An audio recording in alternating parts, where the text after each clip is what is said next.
Waajjirri barnoota bulchiinsa magaalaa Adaamaa rakkoo kufaatii barnootaa furuun haala danda'amu irratti leenjii dandeettii raawwachiisummaa qooda fudhattoota barnootaaf kennaa jira. Leenjii leenjistootaa kana irratti hooggansa manneen barnootaa sadarkaa tokkoffaa fi lammaffaa suuparvaayizaroota manneen barnootaa ogeessota waajjira barnootaa akkasumas qooda fudhattoonni biroo argamaniiru. Saaqinsa leenjichaa kan irratti argamuun haasaa kan taasisan itti gaafatamaan waajjira barnoota bulchiinsa magaalaa Adaamaa Bobarii Soodoorii kaayyoon ijoon leenjii kanaa inni guddaan kufaatii barnootaa biyya keenya keessatti yeroo ammaa mul'achaa jiru rakkoo isaa adda baasuun furmaata waaraa qaamolee qooda fudhattootaa waliin irratti hojjechuuf jedhan. Akka biiroo barnoota naannichaatti qorannoo gaggeeffameen maddi rakkoo kufaatii barnootaa hooggansa barnootaa, barsiisota, barataa fi maatii barattootaa ta'uun adda ba'ee jira jedhan. Waggoottan darban keessa hojii hojjetameen yoo ilaallu rakkoon akka inni jiru qorannoo adda addaatiin adda ba'eera. Biiroon barnoota Oromiyaa durumarraa kaasee rakkoon kun akka inni dhufu beekee qorannaa adda addaa gaggeessaa ture. Qorannaa sanaanis bu'aan qorannoo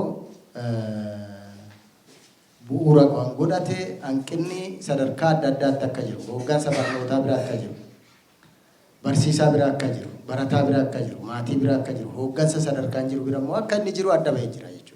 Gama biraatiin rakkoo kufaatii barnootaa kanaaf hooggansi barnootaa hordoffii fi deeggarsi jiru rakkoo qabaachuu, naamusa barataa eegsisuu irratti hanqinni jiraachuu, ga'umsi barsiisotaa laafaa ta'uun hojiin suuparviizhinii hanqina qabaachuu, manneen barnootaa karooran hoogganamuu dhabuu irratti madda rakkoo qorannichaan adda ba'ee ta'uu obbo Bariisoon himanii jiru.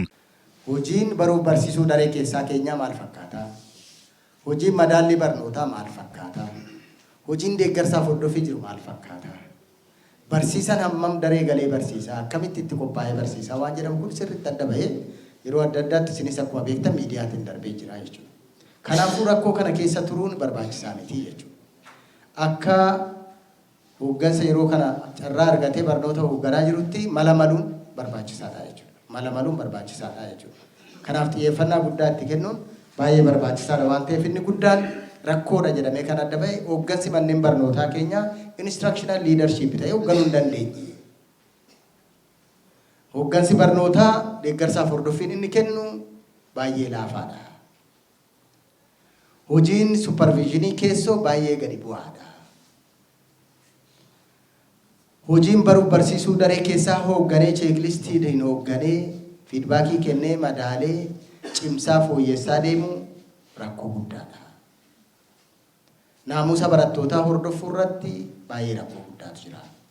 Haala fi naannoo manneen barnootaa mijeessuu keessattis rakkootu jira.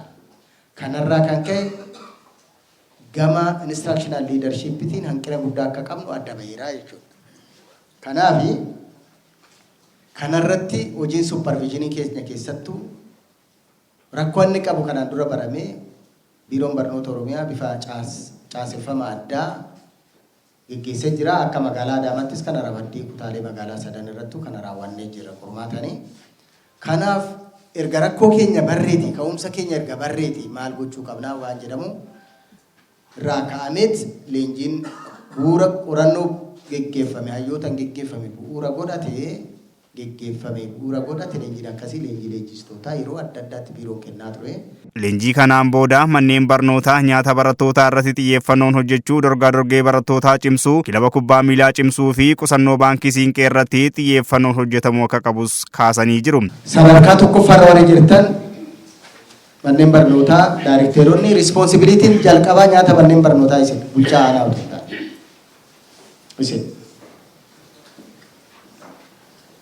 Isin akkamittiin hojii kana raawwattu jennee yaadudha.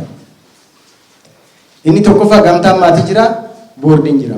Boordii walitti qaban bulchaa wajjin taatanii kadhattanii academic vice directoriin hojii isaa sirriitti akka inni hojjetu.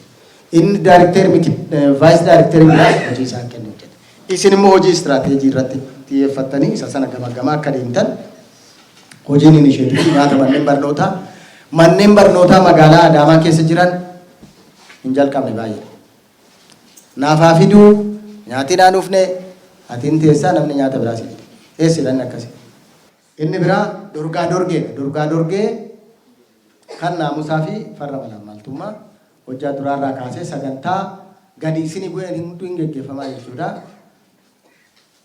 Kanaaf manneen barnoota hundumtuu barsiisaa siivikii qopheessanii barattoota fidanii dorgaa dorgee geggeessuudhaan. Kan biraa manneen barnootaa kilabii kubbaa miilaa qabdan. Paan Afrikiin amma jalqabee waan jiruuf qabdan harka kaasanii. Tokko hanga 8. kan qabdan.